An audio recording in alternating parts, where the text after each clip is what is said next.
नमस्कार. Divine fragrance टॅरोमध्ये तुमचं स्वागत आहे. आज आपण जे रीडिंग करणार आहोत ना, त्याचा असा कुठलाही स्पेशल विषय असा नाही आहे.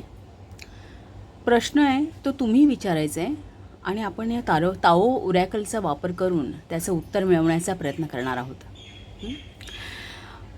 3 पाईल्स असतील, मी अरेंज करेन पाईल, पण त्या अगोदर मी तुम्हाला काही इन्स्ट्रक्शन सांगते. फर्स्ट ऑफ ऑल,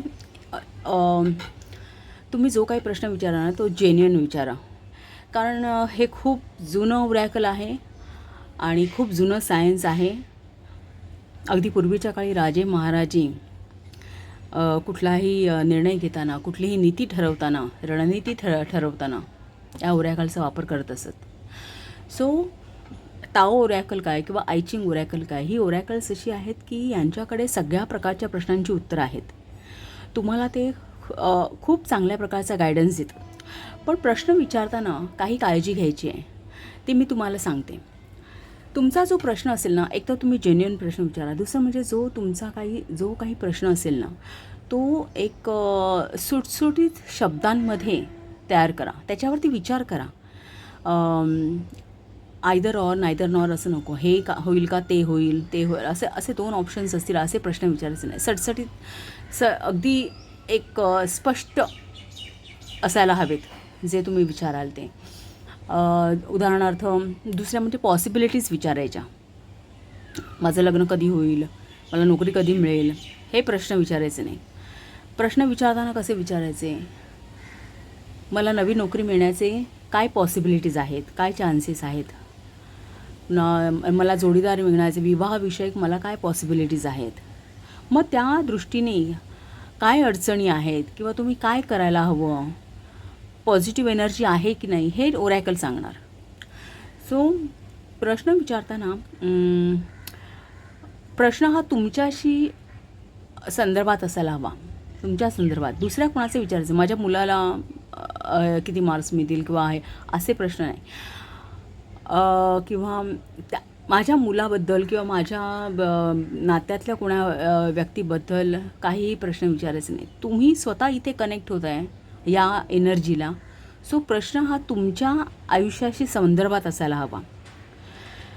सो बाकी काहीही प्रश्न विचारा, सगळ्या प्रश्नांची उत्तरं आहे, सगळ्या पॉसिबिलिटीज तुम्हाला कळतील की काय पॉझिटिव्हनेस आहे. दुसरं म्हणजे आपण एक वेगळ्या पद्धतीने करणार आहोत आज, त्यामुळे आज आहे ना आपण ओरॅकलच वापरणार आहोत. कसं म्हणजे का, यामध्ये 64 हेक्साग्राम आहेत. ते 64 हेक्साग्राम आपल्या एनर्जीला कनेक्ट होतात.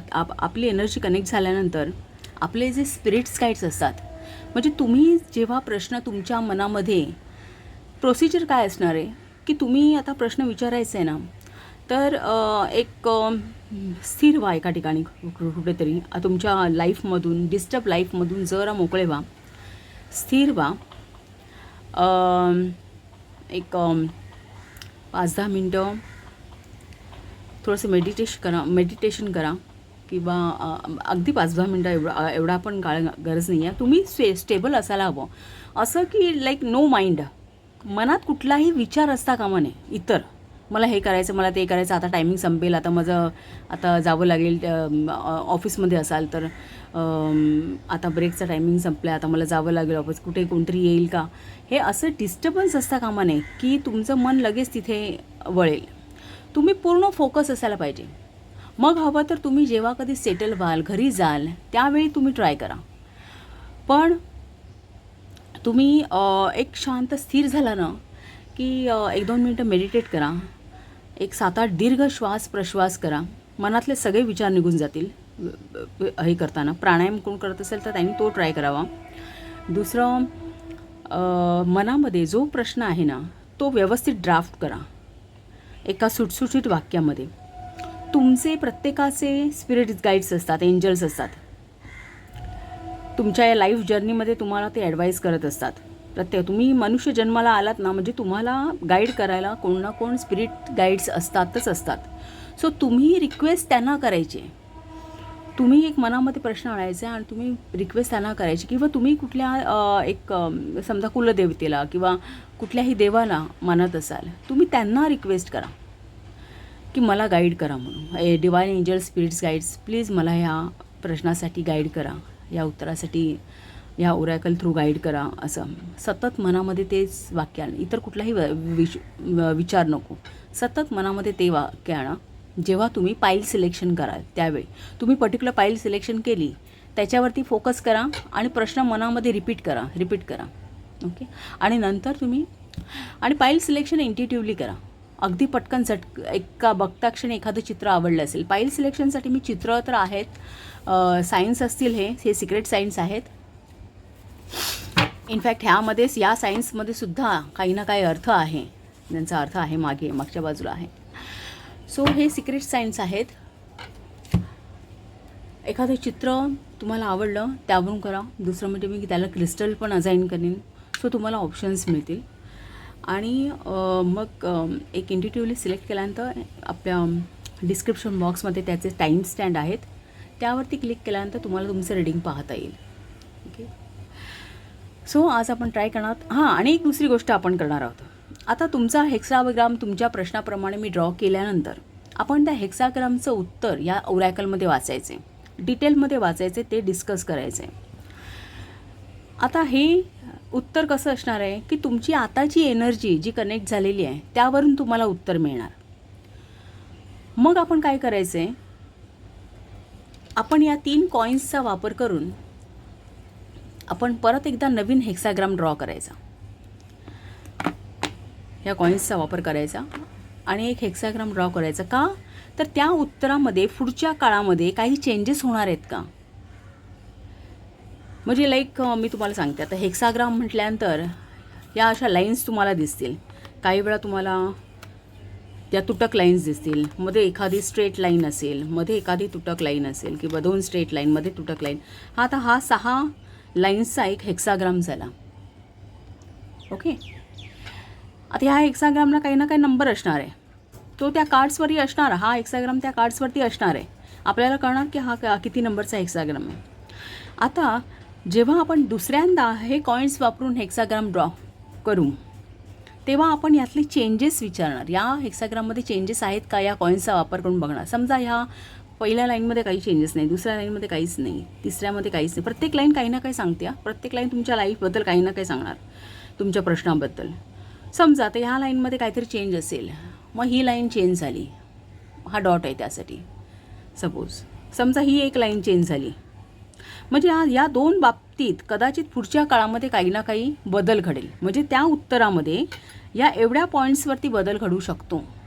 काही वेळा काहीच उत्तर चेंज होणार आहे, म्हणजे पुढच्या काळासाठी समजा काहीच चेंजेस झाले नाही, as it is Naveen hexagram पण ॲज इट इजच राहिला, तर आपण समजायचं की येत्या काळासाठी तुमचं उत्तर हेच आहे. ओके. सो म्हणून आज आपण फक्त टाओ ओराकल वापरणार आहोत. अगदीच आपल्याला काही गरज लागलीच तर आपण टॅरोटचा वापर करू डिवायनसाठी, आणि एक एंजलिक आपण गायडन्स घेऊ ॲट द एंड रिडिंगच्या. सो आधी मी काय करते,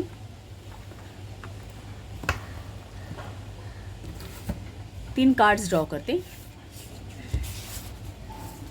आपण 3 पाईल्स ड्रॉ करूया.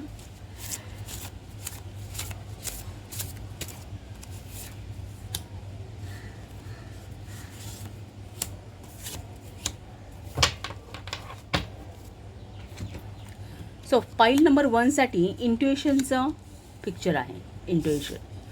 पाईल नंबर 2 साठी मर्सी हे चित्र आहे, आणि पाईल नंबर 3 साठी मॅजिक हे चित्र आहे. सो ह्या 3 पाईल्स आहेत. यांना आपण क्रिस्टल्स देऊया. पाईल नंबर 1 साठी रोज क्वार्टर्स हा क्रिस्टल आहे. ओके. पाईल नंबर 2 साठी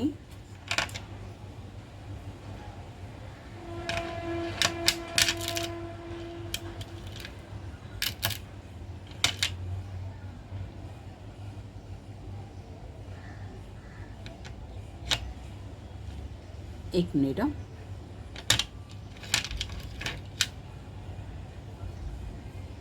ब्लॅक टर्मालाइन हा क्रिस्टल आहे. ओके. आणि पाईल नंबर 3 साठी ॲमेथाइस्ट हा एक क्रिस्टल आहे.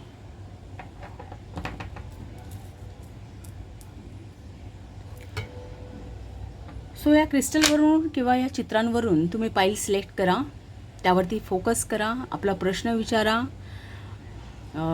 रिपीटेडली विचारा, तुमच्या स्पिरिट्स गाईडना रिक्वेस्ट करा आणि मग तुमचं रीडिंग चेक करा. ओके.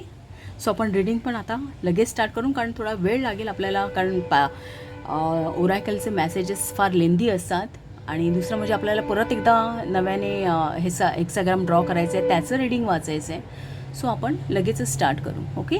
चल.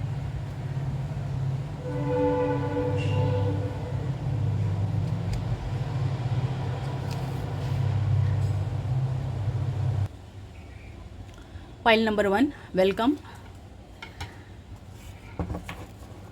तुमच्या रीडिंगला स्टार्ट करूया. कार्ड्स मी जरा शफल करून घेते.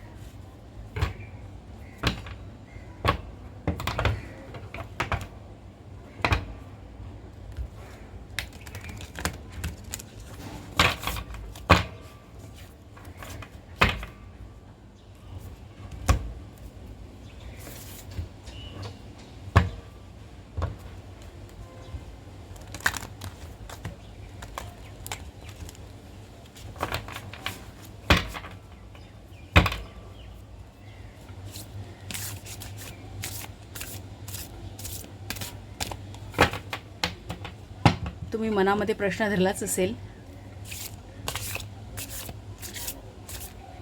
File number 1, divine angel spirits guides. File number 1 साठी त्यांच्या प्रश्नासाठी प्लीज गायडन्स या.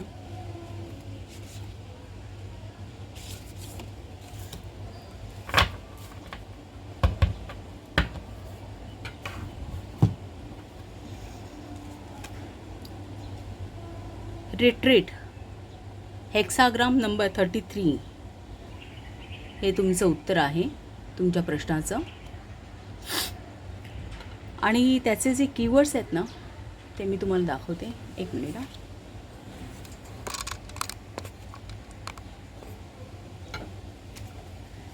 त्याचे कीवर्ड्स मी तुम्हाला दाखवते. A timely departure, letting go, withdrawal, revaluation, retirement, don't hesitate to walk away, हे त्याचं उत्तर आहे.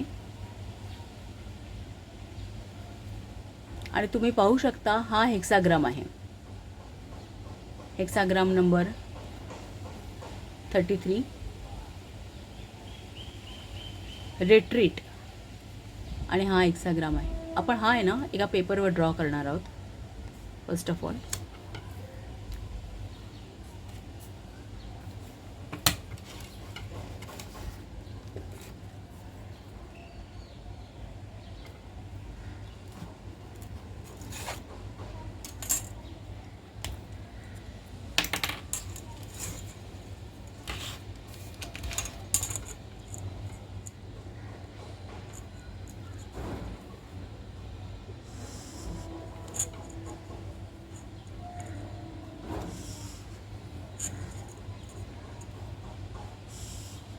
ह्या 3 स्ट्रेट लाईन्स आहेत. सॉरी, अजून एक आहे स्ट्रेट लाईन, आणि पुढच्या ज्या 2 आहेत ना त्या तुटक लाईन्स आहेत.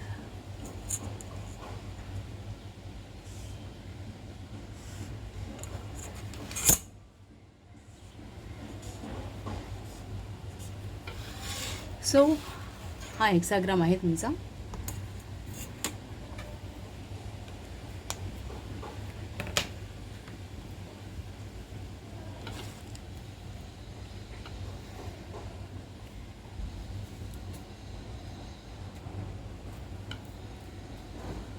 आता आपण यामध्ये चेंजेस पाहूया.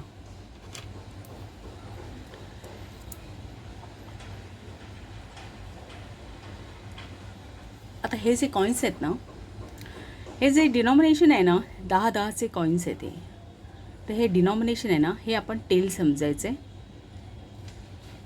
ज्याला नंबर आहेत हे टेल समजायचे.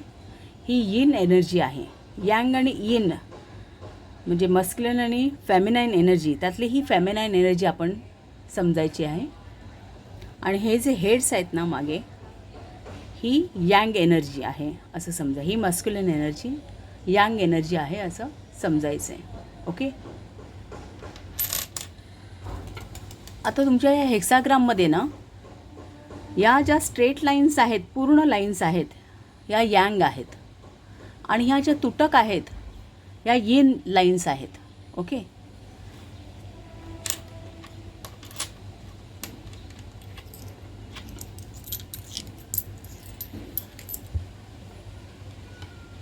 आता मी जे ट्राय करणार आहे ना, आपण खालून वरती रीड करतो हेक्साग्राम. सो मी ही पहिली लाईन आहे आपली, ही सेकंड लाईन, ही थर्ड, फोर्थ, फिफ्थ आणि sixth.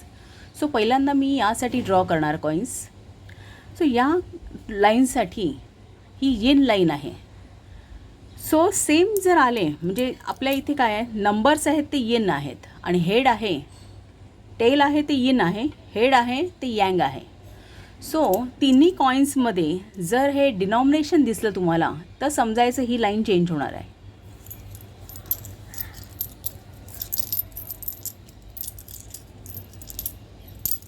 Divine angel, spirit guides please guide करा. काही चेंजेस होणार असतील लाईन नंबर 1मध्ये तर. For pile number 1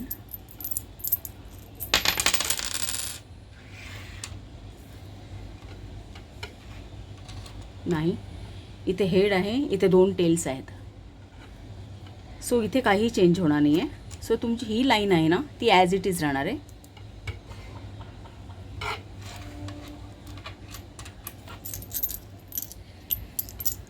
divine angel, spirit guides, file number 1साठी लाईन नंबर 2मध्ये काही चेंजेस होणार असतील तर प्लीज गाईड करा.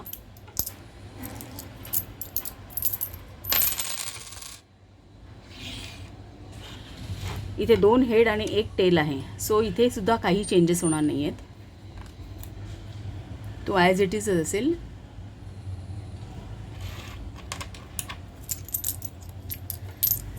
Divine angel, spirit guides please file number 1साठी लाईन नंबर 3मध्ये काही चेंजेस होणार असतील तर प्लीज गाईड करा.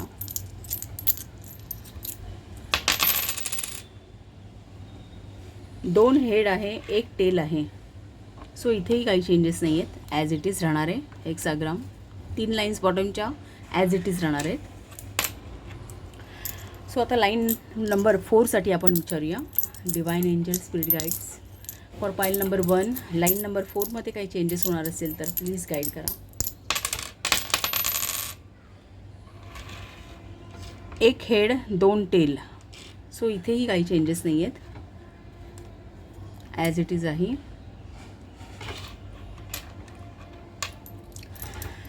सो आता पाईल नंबर लाईन नंबर 5साठी आपण विचारूया. Divine angel, spirit guides please file number 1साठी लाईन नंबर 5मध्ये काही चेंजेस होणार असतील तर गाईड करा.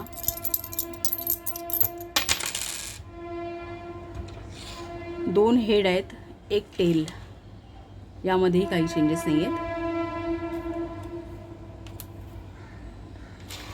आता लास्ट लाईन पाहायची आपण. Divine angel, spirit guides file number 1साठी लाईन नंबर 6मध्ये काही चेंजेस होणार असतील तर प्लीज गाईड करा.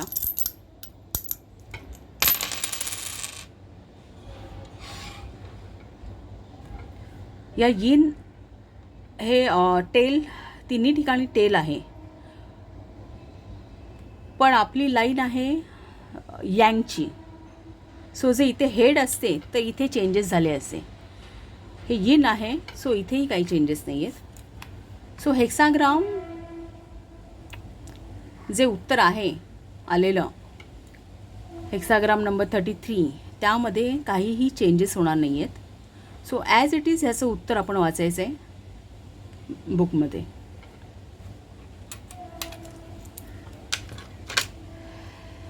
ओके.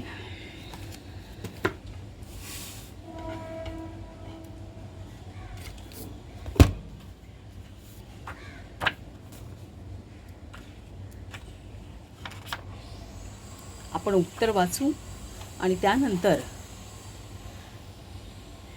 जो काय एंजेलिक गायडन्स काय असेल तर आपण विचारू एक्स्ट्रा. ओके. मी तुम्हाला हे एक्सप्लेन करणार आहे. सो हे काय मी ॲज इट इज वाचणार नाही आहे. मी तुम्हाला एक्सप्लेन करणार डिटेलमध्ये की तुमचं आन्सर काय आहे ते. जरा होल्ड करा.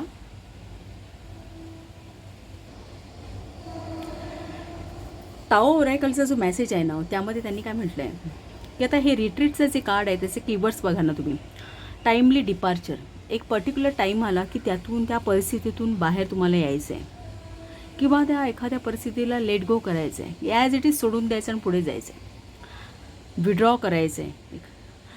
सिमिलॅरिटी आहे, पण एक सिच्युएशन वाईज जर तुम्ही विचार केला तर यांचे बरेच अर्थ होऊ शकतात. रिइव्हॅल्युएट करायचं आहे तुम्हाला, आहे त्या परिस्थितीलाचं इव्हॅल्युएशन करायचं आहे. काय सध्याची कंडिशन्स आहे ती इव्हॅल्युएट करायची. मग ती प्रॉपर असेल तुमच्या पुढच्या प्रोग्रेशनला, एक्सपॅन्शनला ओके असेल तर ठीक आहे, ना तर त्यातून बाहेर पडणं, रिटायर होणं, रिटायरमेंट किंवा don't hesitate to walk away. एखाद्या क्लिष्ट परिस्थितीमधून बाहेर पडताना कुठलाही विचार न करता सरळ बाहेर पडा, हा या कार्डचा अर्थ आहे. आता इथे मेसेज काय आहे की आता हे पक्ष्यांचे जे थवे आहेत ना, हे पर्टिक्युलर मौसम चेंज होत आला ना की त्यांना इंट्युटिव्हली कळतं की आता जे क्लायमेट येणार आहे यापुढे ते आपल्याला पोषक असणार नाही आहे, ते आपल्याला कदाचित त्रासदायक होईल. कदाचित थंडीचे दिवस असणार असतील किंवा तिथे बर्फ पडणार असेल. त्यांना इंट्युटिव्हली कळतं की तो पिरियड कुठला आहे, कधी येणार आहे. आणि मग ते थवेच्या थवे मायग्रेट करतात, एका ठिकाणाहून दुसऱ्या ठिकाणी जातात. मग त्यावेळी जाताना ते विचार काय करतात की कुठे आपल्याला कम्फर्टेबल वातावरण असेल त्याचा विचार करून ते मायग्रेट होतात. सो जिथे नेचरमध्ये हे चेंजेस सहजपणे स्वीकारले जातात तसं आपल्या मनुष्य प्राण्यांमध्ये होत नाही. आपण एखादी परिस्थिती आपल्याला कम्फर्टेबल नसली ना तरी त्यामध्ये अजून काहीतरी शोधत राहतो, अजून काहीतरी तिथेच बदल घडेल, आपल्याला सगळ्या गोष्टी कम्फर्टेबल होतील ह्याचा विचार करत राहतो. असा विचार करत नाही कदाचित ती परिस्थिती बदलणारही नाही, ती बदलताना कदाचित आपल्यामध्ये बरेचसे एक निगेटिव्ह बदल होत जातील, हाही विचार आपण करत नाही. सो टाओ ओरॅकलमध्ये काय म्हटलं त्यांनी, whenever you have a deep intuitive sense that it would be unwise to remain any longer in a situation or in a relationship, pay attention to it. जेव्हा तुम्हाला असं वाटेल की नाही आता सगळं ह्या सिच्युएशनमध्ये, एखाद्या कुठल्याही परिस्थितीमध्ये जिथे तुम्ही आहात ती योग्य नाही आहे आता तुमच्या एक ग्रोथसाठी, एक्सपॅन्शनसाठी किंवा एक तुमच्या पूर्ण वेलबिंगसाठी, ती जर परिस्थिती नाही आहे तर त्याचा एक विचार करा. तुम्हाला स्वतःला कळलं पाहिजे की कुठला एक पिरियड आहे आपल्या आयुष्यातला की तिथे आपल्याला थोडं ट्रान्झिशन करण्याची गरजच आहे, तिथून परिस्थितीतून बाहेर पडण्याची गरज आहे. हे आपल्याला इंट्युटिव्हली कळलं पाहिजे. पण काय होतं, पक्ष्यांना कळतं पण आपल्याला ते कळत नाही, कारण आपण इथे म्हटलं आहे but in the noise and the bustle of the everyday life it is easy to miss the subtle whispers of that inner knowings. आपण इतके त्या आयुष्यामध्ये बिझी होऊन जातो की आपल्याला ते सायन्स अँड सिंक्रोनिसिटी आपल्याला देत असते, एक नेचर देत असतं, परमेश्वर देत असतो. इनफॅक्ट आपल्याला स्वतःलाही ते कळत असतं, पण ते आपण सायन्स आपण ओळखून येत नाहीत, कारण आपण ते आपल्या लाईफमध्ये त्या सिच्युएशनमध्ये खूप स्वतःला वेढून घेतो. इथे पुढे काय म्हटलं आहे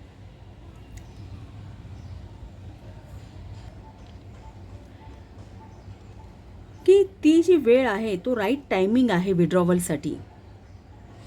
तो आपल्याला कधी कळणार, तर त्यासाठी आपल्या परिस्थितीकडे एक ऑब्झर्वेशन असलं पाहिजे. काळजीपूर्वक आपण आपली परिस्थिती ऑब्झर्व केली पाहिजे. आपल्या स्वतःची त्या परिस्थितीमध्ये आपण स्वतः कुठे आहोत, आपल्या आजूबाजूचं एन्व्हायरमेंट कसं आहे, आपल्या आजूबाजूची माणसं कशी आहेत, या सगळ्याचा एक केअरफुली ऑब्झर्वेशन करून, एक विचार करून आपण ते ठरवायचं असतं. ती हिंट आपल्याला मिळते, कारण ह्या गोष्टी आपण त्या परिस्थितीशी भांडत असू. समजा आपण त्या एखाद्या परिस्थितीमध्ये आपण सतत रिॲक्ट करतो आहे, आपल्याला माहीत आहे की ती आपल्याला फारसं काही मिळवून देणारी नाही आहे आता ती परिस्थिती, तरी आपण त्यामध्ये एक त्याबद्दल काळजी करतो आहे, आपलं मन त्यामध्ये गुंतून राहतं, आयदर त्याला फाईट करण्यामध्ये किंवा त्याच्यामुळे होणाऱ्या आपल्या ज्या प्रॉब्लेम्सवरती आपण चिंता करत राहतो, त्यामध्ये आपण खूप इन्वॉल्व्ह होऊन जातो. आणि त्यामुळे आपल्याला ह्या गोष्टी ह्या हिंट असतात त्या कधी मिळत नाहीत की आपल्याला कधी यातून विड्रॉ करायला हवं. ताऊ म्हणतं की retreat is a act of strength not the weakness. Retreat, कुठल्याही प्रकारचा चेंज, कुठल्याही प्रकारचा बदल आपल्या आयुष्यात करणं हे आपलं विकनेस नाही आहे, हे आपलं स्ट्रेंथ आहे. कारण ते असल्याशिवाय in fact departure is a sine of intelligence असं इथे ताऊ म्हणतं की कुठल्याही परिस्थितीतून बाहेर पडून आपण एक नव्याने काही करतो आहे, आपण आपल्या आयुष्यामध्ये काही चेंजेस आणतो आहे, हे एक हिमतीचं लक्षण आहे. हे विकनेस नाही आहे आपला की आपण त्यातून बाहेर पडतो आहे किंवा काय माघार घेतो आहे. इनफॅक्ट रिट्रीटचा अर्थ हा माघार घेणे असा आहे. सो ताओ ओरॅकल पुढे काय म्हणतं की Wien it becomes clear that the surrounding atmosphere has become chilly and what once supported growth and expansion is no longer available to you, consider all your options. जेव्हा कधी आपल्याला कळे की आता हे आजूबाजूचं वातावरण, ही परिस्थिती आपल्याला कम्फर्टेबल नाही आहे, जी पूर्वी कधी काळी होती, पण तर मग तुमचे सगळे ऑप्शन फॉलो करा. तुम्ही जे काय ठरवलं आहे ना त्या सगळ्याचा विचार करा. फॉलो करा म्हणजे सगळ्याचा विचार करा, काय यातलं करता येईल या सगळ्याचा विचार करा. But not for too long, जास्त काळासाठी नाही. ही avoid any tendency to intellectualise. म्हणजे काय वेळा एखाद्या परिस्थितीतून बाहेर पडून जोपर्यंत आपण दुसऱ्या सुटेबल परिस्थितीमध्ये आपण सूट होत नाही आहे तिथे दुसऱ्या एका सिच्युएशनमध्ये, तोपर्यंत आपण आपल्या वैचारिक लेवलला तो विषय फार घोळवत राहतो किंवा तो फार मनावर घेतो. तसं होता कामा नये. तुम्हाला निघायचं त्या सिच्युएशनमधून, कन्सिडर करा तुमचे ऑप्शन्स, फॉलो करा, निघा तिथून. असा काहीसा यामध्ये मेसेज आहे. जास्त वेळ ती गोष्ट घोळवत राहू नका मनामध्ये किंवा वैचारिक पातळीवरती जास्त तो विषय आणू नका. त्यांनी दुसरा ऑप्शन ताओ ओराकल सांगतं की let go is another form of retreat. आणि लेटिंग गो जेव्हा आपण एखाद्या गोष्टी सोडूनच देतो, एखादी गोष्ट मग भले ती खूप चांगली असेल किंवा आपल्याला खूप युजफुल असेल, एखादी किमतीसुद्धा असू शकते, पण जेव्हा आपण लेट गो करतो त्यावेळी आपण फारसं त्यातून होणारे फायदे, नुकसान या सगळ्या गोष्टीचा तितकासा हे करत नाही. सहजपणे करता आलं पाहिजे आयुष्यामध्ये. लेट गो हे सहजपणे करता आलं पाहिजे. Letting go makes it possible to energetically move on असं ताऊ म्हणतं.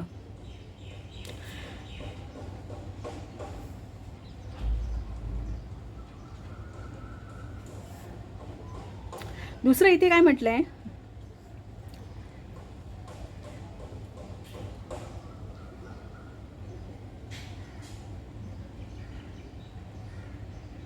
की एक प्रकारे तुम्ही जेव्हा रिट्रीट करता तेव्हा तुम्ही एक स्वतःमध्ये एक स्पेस तयार करता. कशासाठी तर कंटेम्प्लेशनसाठी. म्हणजे आपल्याच आयुष्याचं आपण परत नव्याने रिव्हॅल्युएशन करायचं. आपल्या आयुष्याकडे एक स्थिर दृष्टीने विचार करायचा, एक वेगळ्या दृष्टीने आपल्या आयुष्याचा विचार करायचा. आतापर्यंत आपण काय फेस केलं, आपल्या एम्स काय आहेत, आपल्याला कुठले मार्ग घेण्याची गरज आहे किंवा ह्या बारीक सारी गोष्टीचा आपण आपल्या आयुष्याकडे एक आयुष्याचा खऱ्या अर्थाने आपण विचार करतो. दुसरं realignment with your subtle inner rhythm. आणि ते करताना आपण कुठेतरी आपल्या मनाचा विचार करतो, आपल्या मनाला काय हवं आहे. सो ते एक असतं की तुम्ही तुमच्या सोलला सॅटिस्फाय करताय. जे काही तुम्ही करणार आहात यापुढे, जो काही मार्ग तुम्ही निवडणार आहात, ज्या परिस्थितीतून, वाईट परिस्थितीतून बाहेर पडणार आहात, म्हणजे एक प्रकारे तुम्ही तुमचं सोल जे आता एक हर्ट होतं आहे त्या परिस्थितीमध्ये, दुःखी आहे, तुम्ही त्याचा विचार करताय, अंतर्मनाचा विचार करताय तुमच्या. असं withdrawing from a days business bye turning your. आणि दुसरा त्यांनी सांगितलं की meditation is a form of retreat. मग जरुरी नाही की प्रत्येकाला, फाईल नंबर 1, प्रत्येकाला तुमच्यापैकी एखाद्या परिस्थितीतून बाहेरच पडायचं आहे पूर्ण, असं नाही आहे. तुम्ही कदाचित तुमचं लाईफ खूप हेक्टिक होत असेल की तुम्हाला स्वतःचा विचार करायला किंवा स्वतःकडे बघण्यासाठी सुद्धा वेळ नाही आहे, इतकं तुमचं लाईफ बिझी झालं आहे. तर एक मेडिटेशन करून थोडंसं त्यातून बाहेर पडणं काही काळासाठी का होईना, ही सुद्धा एक प्रकारची रिट्रीट आहे.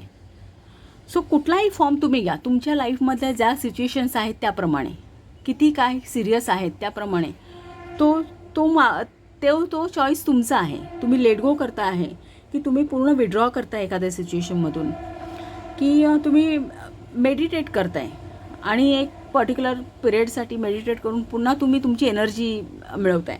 तर इथे काय म्हटलं की विड्रॉईंग from a days business bye turning your attention inward makes it easier to dispassionately evaluate the outer signs of change, which enables you to make a right choices and renews a sense of well-being. हे तुम्ही स्वतःलाच पुन्हा एक पुनर्जीवन देताय, स्वतःलाच एक नवीन power देता एक. सो आणि शेवटची लाईन अशी आहे की once you know that the time of retreat has arrived, don't hesitate to spread your wings, या पक्षांप्रमाणे, and with the wind at your back move towards the new. एक नव्याचा ध्यास घ्या, नवीन गोष्टीकडे एक मार्गस्थ व्हा. फारसा विचार करू नका, त्या जो काही पास्ट असेल त्याचा फारसा विचार करू नका, एक नव्याचा ध्यास घ्या असं. सो हा तुमचा पाईल नंबर 1, हा तुमचा मेसेज आहे. तुमची आता काय सिच्युएशन असेल, काय तुमचा प्रश्न असेल, कसं तुम्हाला रेझोनेट होत आहे ते पहा. पण तुमच्या प्रश्नाला हे ताओचं उत्तर आहे. Don't hesitate to walk away. Okay. So reading आवडलं असेल तर चॅनलला शेअर करा, सबस्क्राईब करा, लाईक करा आणि असंच पाहत राहा. थँक्यू.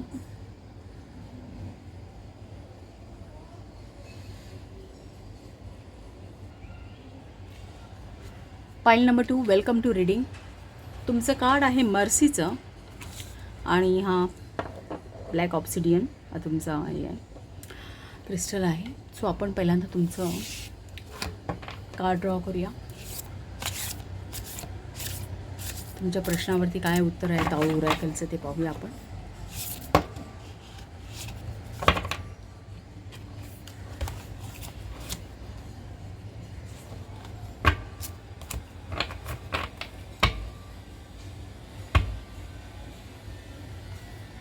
सो हे आलं आहे, फ्लिप झालं आहे कार्ड. सो हेच उत्तर असेल, हा गायडन्स आहे. आपण काय करू आता, या कार्ड्सचा हेक्साग्राम नंबर 3030 आणि द क्लिंगिंग असं आहे. आणि त्याचे जे कीवर्ड्स आहेत ते आहे fire, illumination, inspiration, devotion, and all consuming passion, regeneration, spirituality, virtue आणि इनलाइटनमेंट. तुम्हाला पाहता येतील, मी क्लोजअपमध्ये हे करते. आणि हा तुमचा हेक्साग्राम आहे, हेक्साग्राम नंबर 30. आपण ड्रॉ करूया.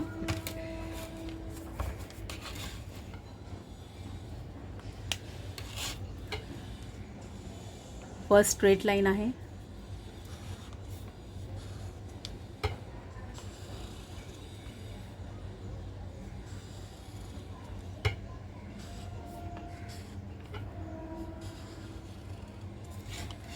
ओके. हा हेक्साग्राम आहे, तुम्हाला दिसावा म्हणून मी हा ड्रॉ केला आहे. आता ह्या ज्या स्ट्रेट लाईन्स आहेत ना, पूर्ण लाईन आहेत, त्या यंग एनर्जी आहे. आणि ह्या तुटक लाईन आहेत ना, त्या यिन एनर्जी आहेत. सो यंग यिन, यंग यंग, यिन आणि यंग. हा हेक्साग्राम रीड करताना आपण बॉटमपासून करतो. ही बॉटम लाईन ही फर्स्ट आहे, ही सेकंड, थर्ड, फोर्थ, फिफ्थ आणि सिक्स्थ. आता आपण या कॉईन्सचा वापर करून आपण या लाईन्समध्ये काही चेंजेस होणार आहेत का, हा जो हेक्साग्राम आहे येत्या काळामध्ये त्यामध्ये काही चेंजेस होणार आहेत का, तर कुठल्या लाईनमध्ये चेंज होणार आहेत ते पाहायचं. तर आपण बॉटमपासून स्टार्ट करूया. पहिल्या लाईनसाठी आम्ही पहिल्यांदा कॉईन्स ड्रॉ करेन. आता या कॉईन्सबद्दल तुम्हाला सांगते. आपण जसं हे कॉईन्स हेड अँड टेल म्हणतो ना, तसे आता हे जे नंबर्स ज्याच्यावरती लिहिलेले आहेत ना, नंबर्स, ते आपण टेल धरायचे आहे. हे टेल म्हणजे ही यिन एनर्जी आहे, ही यिन एनर्जी. ओके. आणि हे हेड्स आहेत ना, हे साईन जे मागे आहे ते हे हेड्स आहेत, ते यंग एनर्जी आहे. ओके. सो मी आता हे जे कॉईन्स ड्रॉ करणार ना, त्यामध्ये समजा आता ही ह्या बॉटम लाईनसाठी मी ड्रॉ करणार आहे. सो ही आहे यंग एनर्जी. हे यंग लाईन आहे. सो आणि आपले जे हेड आहेत ते यंग आहे. जे हेड आहे ते यंग आहे. समजा मी हे 3 कॉईन्स ड्रॉ केले आणि हे केले तर, आणि जर हे यंग आले तिन्ही कॉईन्सवरती, म्हणजे हेड आले, तर ही लाईन चेंज होईल असं समजायचं. सेकंड लाईन ही येन आहे. सो मी जर हे असं ड्रॉ केलं की सगळीकडे नंबर्स आहेत, टेल आहेत, येन आहे, इथे पण येन आहे, तर ही येन लाईन चेंज होणार आहे. ओके. इतर कुठल्याही परिस्थितीमध्ये काही चेंजेस होणार नाहीत. म्हणजे तिन्ही कॉईन्सवरती आपल्याला एकच साईन हवं, आयदर हेड किंवा tail. Okay. Divine angel spirit guides, pile number 2 साठी, लाईन नंबर 1 साठी काही चेंजेस असतील तर सांगा प्लीज, गाईड करा. इथे टेल आहेत 2 आणि हा हेड आहे. सो काही चेंजेस नाही आहेत. So bottom line as it is असणार आहे तुमची. Bottom line as it is असणार आहे. Divine angel spirit guides, file number 2 साठी, लाईन नंबर 2 मध्ये काही चेंजेस असतील तर प्लीज सांगा.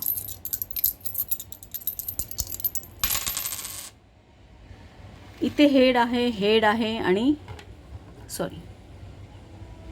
हेड आणि हेड, पण आपली जी लाईन आहे म्हणजे हे यंग आहे, पण ही लाईन आहे ती यिन आहे. सो काही चेंजेस नाही. हे जर नंबर्स आले असते ना, यिन आले असते तिन्ही ठिकाणी टेल, तर ही लाईन चेंज झाली असती. सो इथे काहीही चेंजेस नाही आहेत. सो ॲज इट इज राहणार आहे. Divine angel spirit guides, pile number 2 साठी, लाईन नंबर 3 मध्ये काही चेंजेस होणार असतील तर प्लीज गाईड करा. 2 टेल आहेत, 1 हेड आहे, त्यामुळे काही चेंजेस होणार नाहीत.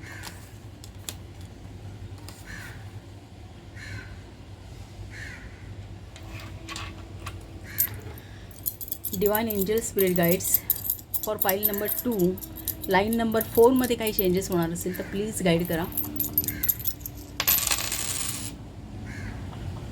हेड आणि टेल, सो इथेही काही चेंजेस नाही आहेत, ॲज इट इज राहणार आहे.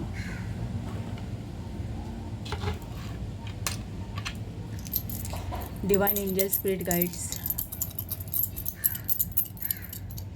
फाईल नंबर 2 साठी, लाईन नंबर 5 मध्ये काही चेंजेस होणार असेल तर प्लीज गाईड करा. 2 हेड आणि 1 टेल आहे. सो इथेही काही चेंजेस नाही आहेत, ॲज इट इज राहणार आहे. आता लास्ट लाईन नंबर 6 साठी आपण विचारूया. डिवाइन एंजल स्पिरिट गाईड्स,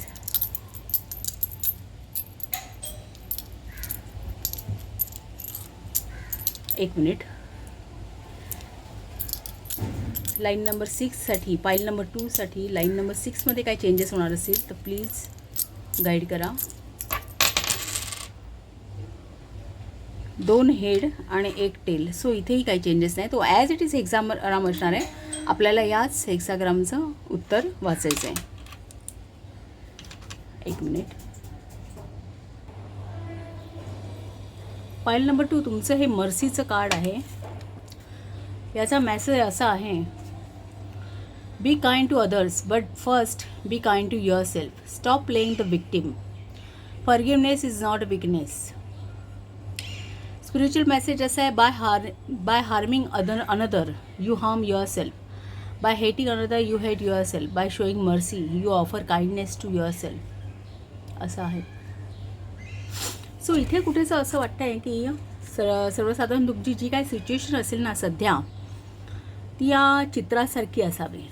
म्हणजे कसं, आता ह्या चित्रामध्ये ज्या स्त्रिया आहेत ना, या अशा आगीत होरपळलेल्या दिसत आहेत.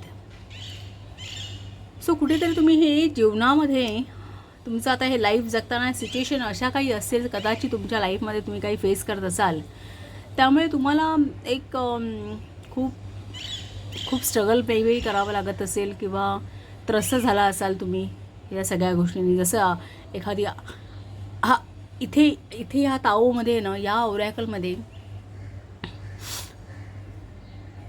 हा जो कीवर्ड आहे ना, फायर, इल्युमिनेशन, इन्स्पिरेशन, डिवोशन, यामध्ये ताऊंना काय सांगायचं आहे, ताऊ ओरॅकलला काय सांगायचं आहे की अग्नीचे 2 प्रकार आहेत. प्रकार इन द सेन्स 2 प्रकारे आपण ते एक्सपिरियन्स करू शकतो फायर. एक तर त्याची ऊब जाणवते. थंडीमध्ये आपल्याला एखादी शेकोटी ऊब देऊन जाते आणि रक्षण करते आपलं. ती गरजेची असते आपल्याला. सो काही प्रमाणात ही फायर जी आहे, मग ती फायर कुठल्याही स्वरूपात असेल, आपल्यामध्ये जे पॅशन असतं, एखादी गोष्ट करून दाखवण्याची जी जिद्द असते, ती सुद्धा एक प्रकारची फायरच आहे. आपल्या पोटात जो अग्नी असतो तो सुद्धा फायरच आहे. डायजेशनसाठी तो महत्त्वाचा आहे. इनफॅक्ट त्यावरती आपले इमोशन्स ठरत असतात. सो इथे एक आहे. आणि तोच अग्नी एखादी गोष्ट डिस्ट्रॉय पण करू शकतो, जाळून टाकू शकतो. सो ही 2 स्वरूप आहेत. सो तुमच्यामध्ये जे पॅशन आहे ना, इथे ताऊंना काय सांगायचं आहे की तुमच्यामध्ये जे पॅशन आहे ना, त्यांना प्रॉपर चॅनलाइज करणं तुम्ही गरजेचं आहे.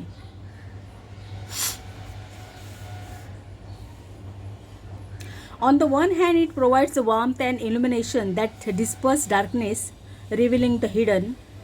And on the other hand, it is capable of ruthless destruction. ही अग्नीची 2 स्वरूप आहेत. तर तुमच्यामध्ये कदाचित तुम्ही आताच्या परिस्थितीला झुंज देताना थोडंसं त्रस्त झाला असाल कदाचित, काय असं काहीचं दिसतंय.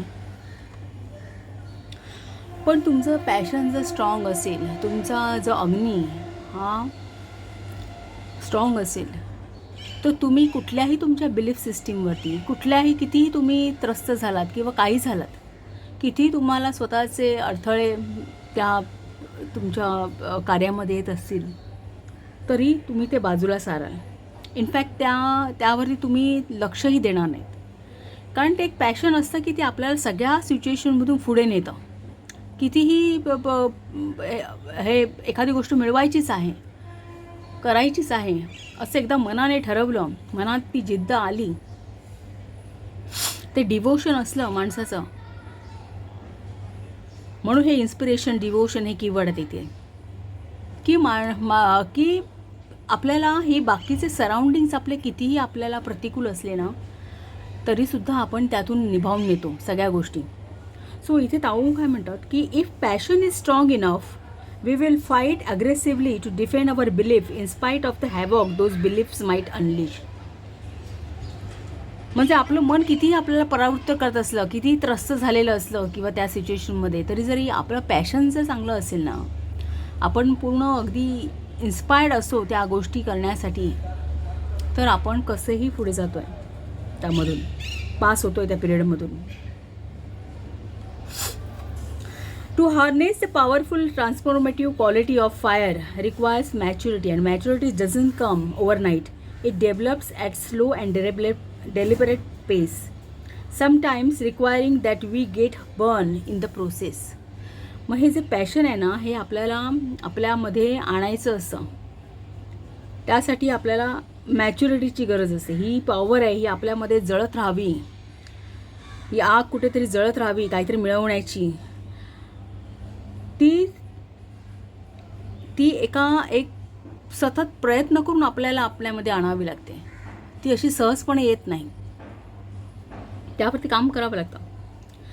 नाही तर काही वेळा काय होतं, माणसं त्रस्त होतात आणि त्या गोष्टीचा राग काढतात किंवा त्या परिस्थितीतून इतके कंटाळतात की त्या गोष्टीचा राग आपल्या सराउंडिंगवरती काढतात. सो इथे ताऊमध्ये म्हटलं आहे, a fiery temperament prefers to live now and deal with the consequences letter.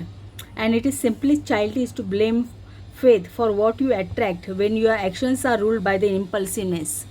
तुम्ही एखादी गोष्ट इम्पल्सिव्हनेसने कराल, अगदी त्या सिच्युएशन तुम्हाला रिझल्ट प्रॉपर फटाफट मिळत नाही आहेत एखाद्या सिच्युएशनमधून, तुम्ही त्रस्त झालात कष्ट करून. ते एक पॅशन आहे तुम्हाला, पण ते फॉलो करता येत नाही आहे. कुठेतरी त्याला तुमची बिलीफ सिस्टीम आहे ती मागे खेचते आहे. असं जर असेल ना, तर हे जे तुम्ही व्यक्त होताय हे एक प्रकारे इम्पल्सिव्हनेस आहे की ज्यामुळे तुम्ही काहीतरी चुकीची कृती कराल आणि मागाहून तुम्ही पस्तावाल, असं त्यांचं म्हणणं आहे इथे. म्हणून त्यांचं इथे डायरेक्शन्स काय आहे की तुम्ही एखाद्या गोष्टीला टिकून आहात ना, तर टिकून राहा. हे द क्लिंगिंगचं कार्ड काय आहे, एखाद्या गोष्टीवरती टिकून राहणे. तुम्ही पॅशन घेतलं आहे ना हातात, एखादी गोष्ट करायची ठरवली आहे, तर त्यामध्ये टिकून राहणं हीच गोष्ट महत्त्वाची आहे. Once the longing is powerful enough, it seems impossible to withdraw and we have already taken the first step in to the fire. What's more, even if we couldn't turn back. आणि जर एकदा का तुम्ही ठरवलं की त्या गोष्टीला डटून राहायचंच, ती गोष्ट करायचीच, कुठलीही गोष्ट त्यामध्ये येऊ द्यायची नाही, की तुम्ही ती फायर तुमच्यामध्ये आणली असं समजा. तुम्ही एक पाऊल पुढे टाकलं आणि मग तुम्ही काही झालं तर तुम्ही ते मागे येणार नाही, असं ओरॅकलचं म्हणणं आहे. दुसरं काय म्हटलं आहे की remember that life is not out to destroy you, but it's working continuously to support your growth and ultimately your self realisation. तुम्हाला आता जरी तुमच्या जीवनातले प्रसंग हे कठीण वाटत असेल, कदाचित जीवन कंटाळवाणं वाटलं असेल, किंवा हे माझंच काय फेथ आहे, हे माझंच दैव काय आहे, असे प्रश्न जर तुम्हाला पडत असेल, तर इथे ओरॅकलचं म्हणणं आहे की लाईफ हे तुम्हाला कधी डिस्ट्रॉय करण्यासाठी नाही, तर तुमच्यामध्ये हे असे कॉन्सिक्वेन्सेस तुमच्या लाईफमध्ये जे येतात त्याने तुम्हाला प्युरिफाय करण्यासाठी येतात, तुमच्या डेव्हलपमेंटसाठी येतात, असं इथे म्हटलेलं आहे. पुढे म्हटलं की once this time has passed you will have a new respect and appreciation for the uncomplicated and simple things of life. तुमचं लाईफ एकदम सिम्पल अनकॉम्प्लिकेटेड होईल जेव्हा ही फेज निघून जाईल. Ultimately it all boils down to your inner perspective, whether you become a bitter or burn out by the experience. या जीवनातल्या प्रसंगांनी एक्सपिरियन्समध्ये तुम्ही स्वतःला जाळून घेताय, असं होरपळून घेताय, की त्यातून तुम्ही एक अनुभव घेऊन बाहेर पडताय. हे तुमच्यावरती आहे, तुमच्या इनर पर्स्पेक्टिव्हवरती आहे, असं ओरॅकलचं म्हणणं आहे. Or take it in stride and appreciate how it has helped you to grow and revitalize your life in the process. की तुम्ही असं म्हणताय की म्हणजे एक प्रकारे तुम्ही स्वतःला होरपळून घेताय की ह्या परिस्थितीमधून तुम्ही शिकताय की आयुष्याने हे प्रसंग माझ्या आयुष्यात आणले, पण त्यातून माझं आयुष्य हे रिवायटलाइज झालं, एक प्युअर झालं. हा जो पर्स्पेक्टिव्ह आहे हा तुम्हाला स्वतःला आणायचा आहे. तुम्ही कुठला पर्स्पेक्टिव्ह त्यामध्ये घेताय, होरपळण्याचा की एक नवीन आयुष्याचं स्वागत करण्याचा, ते तुमच्यावरती आहे, असं ओरॅकलचं म्हणणं आहे. सो ही जी काही परिस्थिती असेल जिथे तुम्हाला एक थोडंसं एक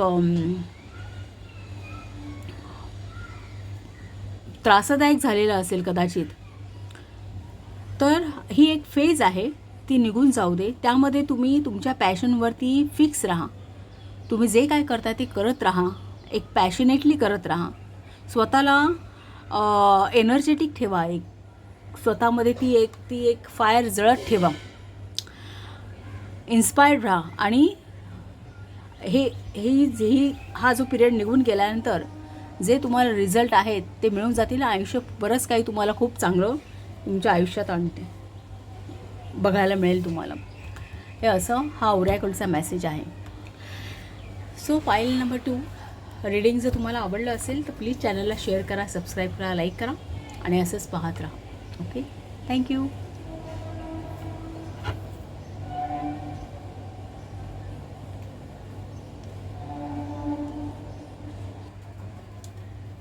file number 3 welcome to reading. तुम्हाला कोणतं कार्ड येतं आहे बघूया. Divine Angels, Spirit Guides, please guide pile number 3 for their problems, for their questions.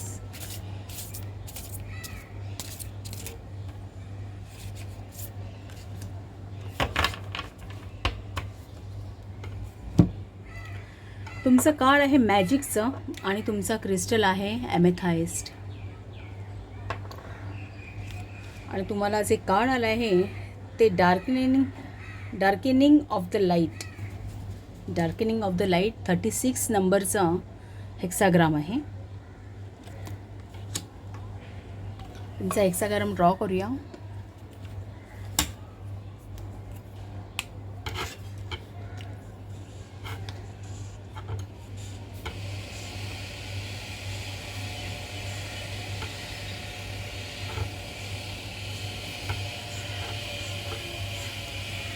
या 3 लाईन्स आहेत. त्यानंतर ही पूर्ण लाईन आहे. पुन्हा एक तुटक लाईन आहे आणि एक पूर्ण लाईन आहे.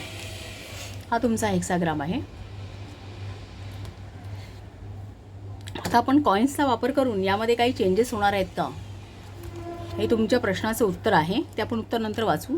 पण त्यामध्ये काही चेंजेस होणार आहेत का आपण कॉईन्सने पाहू. आता यामध्ये काय माहिती आहे का, ह्या ज्या तुटक लाईन्स आहेत ना, ही यिन एनर्जी आहे. यिन यिन यिन. आणि ही जी आहे ती यँग. पुन्हा ही यिन आणि ही यँग. यँग आहे ती मस्क्युलन एनर्जी असते. यिंग आहे ती फेमिनाईन एनर्जी. सो स्टार्टिंगला ह्या 3 यिन लाईन्स आहेत. मग पुढे यँग लाईन आहे. पुन्हा यिंग आणि यँग असा हेक्साग्राम आहे तुमचा. सो आता हे जे मी 3 कॉईन्स वापरणार आहे ना, हेक्साग्राम आपण खालून रीड करायचे. ही बॉटम, ही पहिली लाईन, ही दुसरी, ही तिसरी, चौथी, 5वी आणि 6वी. सो प्रत्येक लाईनमध्ये काही चेंजेस होणार आहेत का आपण पाहायचं आहे. तर आपण जे कॉईन्स आहेत ना, त्यामध्ये जिथे हे डिनॉमिनेशन लिहिलेलं आहे नंबर 10 10 10 10 10 10, हे आपण टेल समजायचे आहेत. आणि त्याच्या अपोजिट जे साईन्स आहेत अशोकचक्र वगैरे, तिथे आपण हेड समजायचे आहे. आता हे हेड जे आहेत ना, ही यंग एनर्जी, हे यंग आहे असं समजा. आणि टेल जे आहेत ते यिन आहे असं समजा. आता मी जेव्हा हे कॉईन्स टाकणार आहे तेव्हा तिन्ही कॉईन्सवरती आयदर यिन असायला हवं किंवा यंग असायला हवं. म्हणजे आयदर हेड, तिन्ही कॉईन्सवरती हेड असायला हवेत किंवा तिन्ही कॉईन्सवरती टेल असायला हवेत. तर आपण इथे चेंज बघू शकतो. समजा 2 कॉईन्सवरती हेड आहे, एकावरती टेल आहे, तर त्यामध्ये काहीच बदल नाही असं समजायचं. आता बदल कसा आहे तो सांगते. आता ही पहिली लाईन आहे ती यंग आहे. इथे सुद्धा यंग असेल ना तर ही लाईन चेंज झाली असं समजा. सेकंड लाईन यिन आहे, इथे पण यिन आलं तर चेंज झाली समजा. कळलं का. म्हणजे आता ही फर्स्ट लाईन जी आहे ना, ही पूर्ण लाईन आहे. तर इथे हे हेड यायला हवेत. हेड जेव्हा मी तिन्ही कॉईन्स टाकेन ना, तेव्हा हे तिन्ही ठिकाणी हेड यायला हवेत. म्हणजे यंग यायला हवं, तरच ही यंग लाईन चेंज होईल. ओके. सो पाईल नंबर 3 साठी divine angel spirit guides, line number 1 मध्ये काही चेंजेस असतील तर सुचवा. हेड, हेड आणि टेल असं आहे. सो कुठलेही चेंजेस नाही आहेत. हेड, हेड आणि टेल आलं आहे. Okay. So as it is राहणार आहे बॉटम लाईन. फाईल नंबर 3 साठी लाईन नंबर 2 मध्ये काही चेंजेस असतील तर please divine angel spirit guides please guide करा. हेड, हेड आणि tail, head, head, tail. So काही चेंजेस नाही आहेत. सो सेकंड लाईनसुद्धा ॲज इट इज असणार आहे. Divine angel spirit guides file number 3 साठी काही चेंजेस होणार असतील तर प्लीज गाईड करा. टेल, हेड आणि हेड. पण लाईन नंबर 3 मध्ये पण काही चेंजेस नाही आहेत. ॲज इट इज असणार आहे. सो हा बॉटम ट्रायग्राम आहे तो ॲज इट इज आहे. तर लाईन नंबर 4 साठी विचार करू आपण. लाईन नंबर 4 साठी काही चेंजेस असणार असतील तर प्लीज गाईड करा. हेड, हेड आणि टेल. सो काहीही चेंजेस नाही आहेत. ही ॲज इट इज असणार आहे. Divine angel spirit guides line number 5 साठी काही चेंजेस असतील तर प्लीज गाईड करा.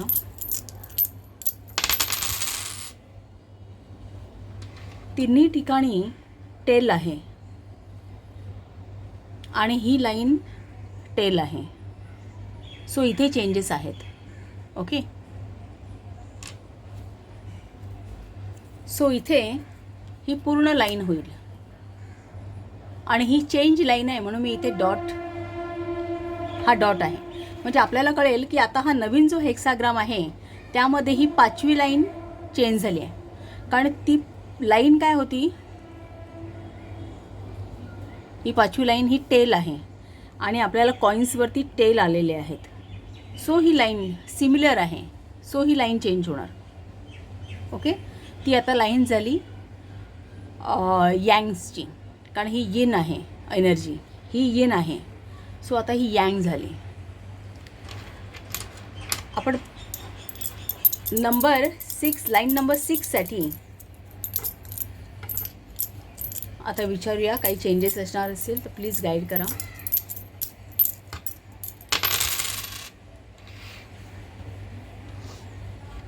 टेल आणि हेड. सो इथे काही चेंजेस नाही आहेत. ही लास्ट लाईन आहे ती ॲज इट इज राहणार आहे. सो हा तुमचा हेक्साग्राम आहे नवीन.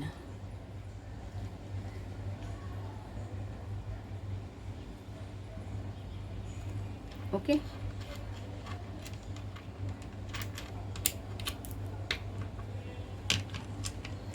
सो पहिल्यांदा आपण हा हेक्साग्रामचं जे काही मिनिंग आहे ते पाहायचं आहे, जो काही गायडन्स आहे तो पाहायचा आहे आणि मग काही चेंजेस आहेत ना ते बघायचे आहेत. ओके.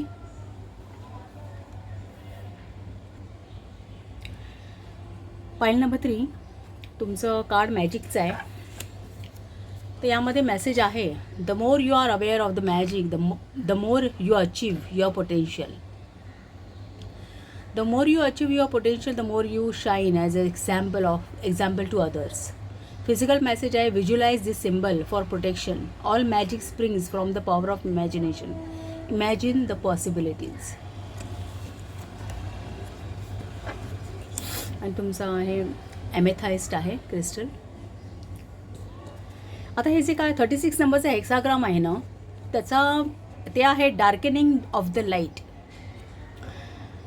आणि त्याचे कीवर्ड्स आहे maintain a low profile, look inward first, caution and moderation, difficulties,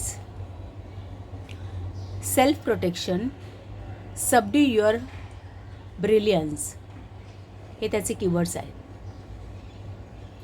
so आधी आपण ह्याचा अर्थ पाहू. या हेक्साग्रामचा काय ॲडवाईस आहे तो पाहूया आपण. सो इथे काय म्हटलं आहे की जनरली आपल्याला काय माहीत असतं की उजेड आहे तो चांगला आहे आणि काळोख असतो ती वाईट असते. हे आपण असं म्हणतो नेहमी. पण ताओमध्ये काय म्हटलं आहे की या दोन्ही नाण्याच्या 2 बाजू आहेत, दोन्ही एकमेकावरती डिपेंड आहे.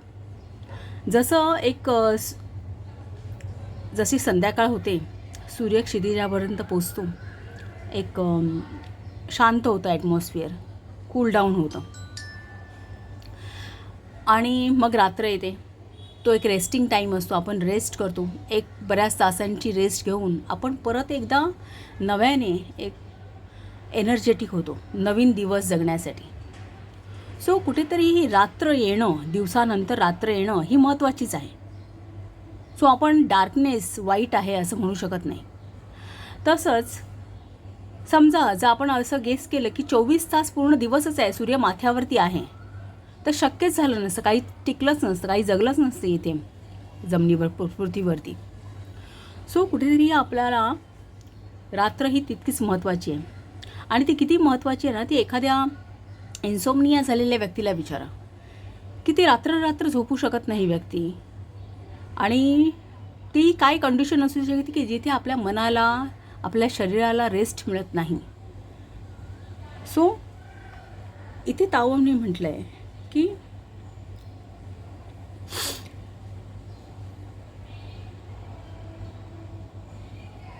की प्रत्येक, जसं डार्कनेस महत्त्वाचं, जसं उजेड महत्त्वाचं आहे ना, तसं डार्कनेससुद्धा महत्त्वाचं आहे. सो हा मेसेज आहे डार्कनिंग ऑफ द लाईट.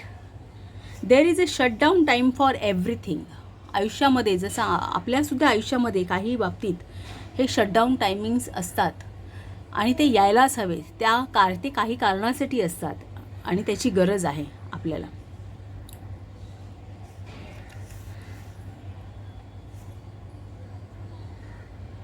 आपल्याला कधी कधी असं वाटतं की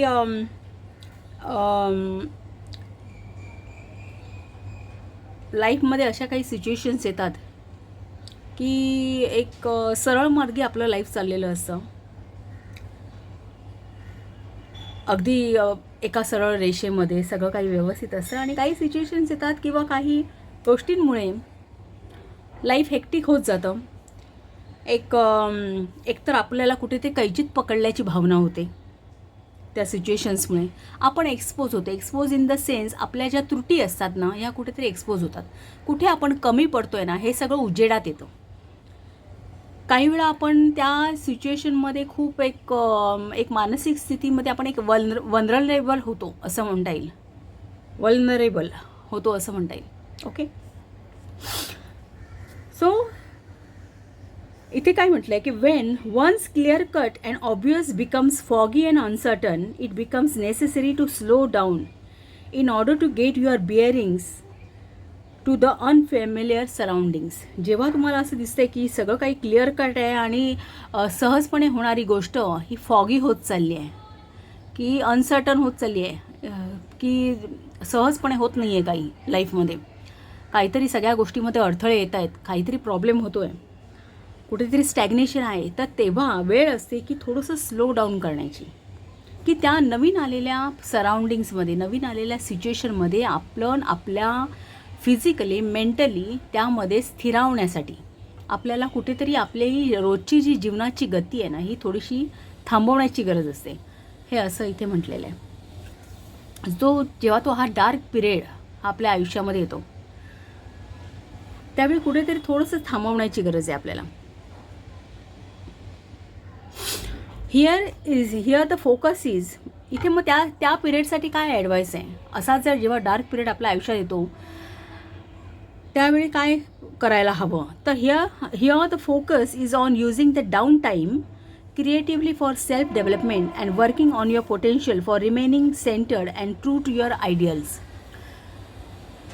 तुम्हाला स्वतःला सेंटर्ड करण्यासाठी, तुमची मानसिक स्थिती स्थिर करण्यासाठी, तुम्हाला सेंटर्ड करण्यासाठी, आणि तुमची जी एक नैतिक एक मतं आहेत किंवा जे काही तुमचे आयडियल्स आहेत, ज्या गोष्टी तुम्ही फॉलो करतात लाईफमध्ये, त्या गोष्टीशी आपण त्यासोबत राहण्यासाठी, की त्यातून हटता कामा नये. आपण कुठल्याही नैतिक गोष्टी असतील किंवा जे रूल्स आपण फॉलो करतो लाईफ जगताना, त्यापासून आपण हटता कामा नये, यासाठी आपण या गोष्टी करायच्या की तो जो पिरियड आहे, जो डाऊन टाईम आहे, तो आपण क्रिएटिव्हली वापरायचा, तो स्वतःच्या डेव्हलपमेंटसाठी वापरायचा. सो इनफॅक्ट जर तुमच्यापैकी कोणाच्या बाबतीत जर असा पिरियड काही चालू असेल काही, तर हा टायमिंग आहे की तुम्ही स्वतःकडे थोडंसं लक्ष द्या, स्वतःच्या डेव्हलपमेंटसाठी आणि स्वतःला स्थिर करण्यासाठी, स्वतःचं पोटेन्शियल वाढवण्यासाठी तुम्ही एक लक्ष द्या स्वतःकडे. पुढे म्हटलं त्यांनी, using this time intelligently will increase your ability to not collapse or throw in the towel of defeat by interpreting difficulties as obsolete ending. मग ह्या ज्या डिफिकल्टीज आलेल्या आहेत तुमच्या लाईफमध्ये, हे आपलं आयुष्य काय सुखदुःखांचा खेळ असतो. कधी 4 दिवस छान असतात, कुठे काहीतरी प्रॉब्लेम्स येतो, पुन्हा एक दिवस पालटतात, काही टिकणारं नसतं. जसं सुख टिकत नाही तसं दुःखही टिकत नाही. सो ह्या ज्या डिफिकल्टीज आहेत ना, ह्याचं कुठेतरी तुम्ही असं इंटरप्रिटेशन करू नये की आता सगळं संपलंच, ॲब्सोल्यूट एंडिंग झालं आहे, असं कोणी इंटरप्रिटेशन करू नये. यासाठी, आणि तुम्ही त्या सिच्युएशनमधून कोलॅप्स होऊ नये, यासाठी तुम्ही हा टायमिंग जो आहे ना, हा इंटेलिजंटली वापरायचा आहे, असं इथे ओरॅकलचं म्हणणं आहे. पुढे असं म्हटलं आहे,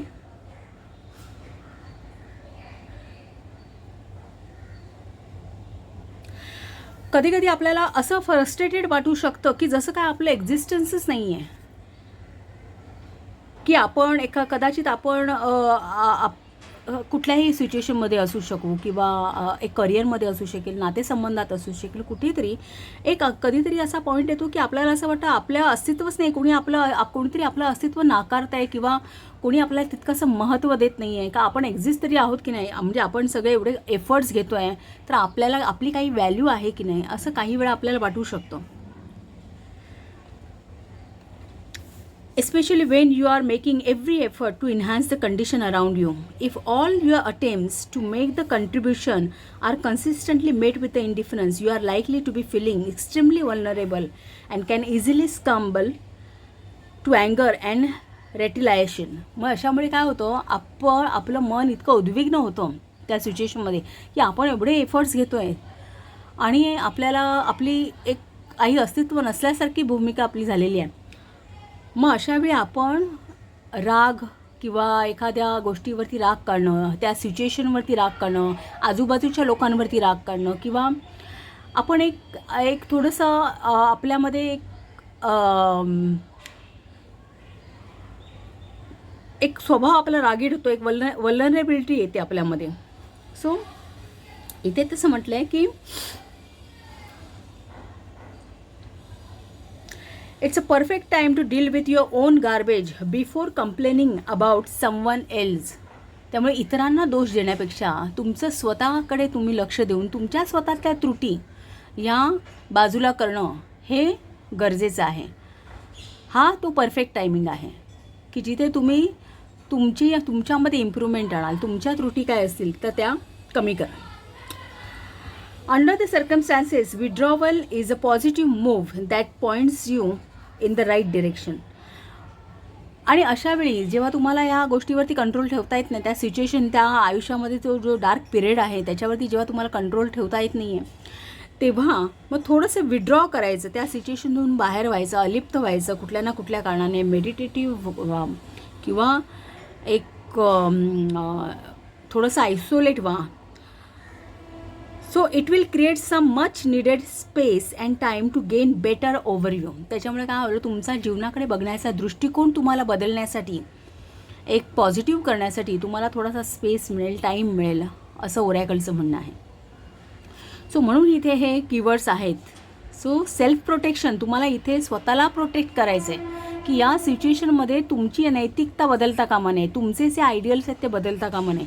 इथे तुम्हाला तुमचे व्हॅल्यूज प्रोटेक्ट करायचे आहेत या सिच्युएशनमध्ये. सो हा एक गायडन्स आहे.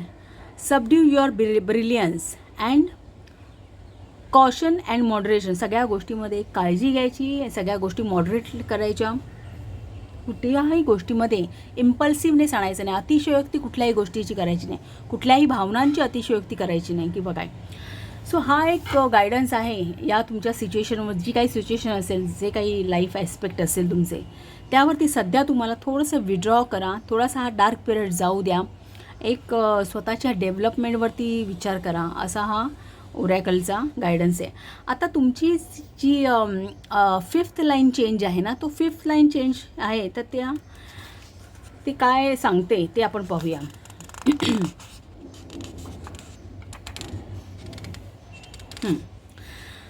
तर या 5th लाईनमध्ये काय म्हटलं त्यांनी गायडन्स की avoid getting caught up with extremes. एखादी गोष्ट एक्स्ट्रीम करताय तुम्ही आणि त्यामुळे तुम्ही त्यात अडकले जाल, अशी वेळ येऊ देऊ नका.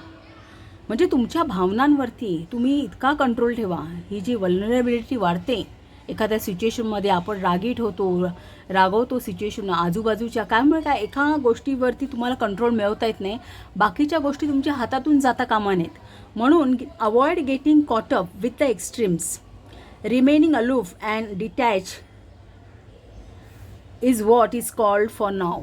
म्हणजे आता गरज काय आहे की तुम्हाला एक स्वतःला शांत करण्याची आणि सगळ्यातून डिटॅच करण्याची, एक अलिप्त करण्याची. या सगळ्या सिच्युएशनमधून स्वतः अलिप्त राहा म्हणजे काय, अगदी स्वतःला त्या विचारांमधून अलिप्त करा, त्या चुकीच्या विचारांमधून अलिप्त करा. एक असं कुठेतरी स्वतःला प्रोटेक्ट करा त्या सिच्युएशनमधून. असं इथे ही 5वी लाईन जी चेंज आहे ना त्याचा गायडन्स आहे. ओके. सो पाईल नंबर 3, तुम्हाला जर रीडिंग आवडलं असेल तर चॅनलला शेअर करा, सबस्क्राईब करा, लाईक करा आणि असंच पाहत राहा. Okay, thank you.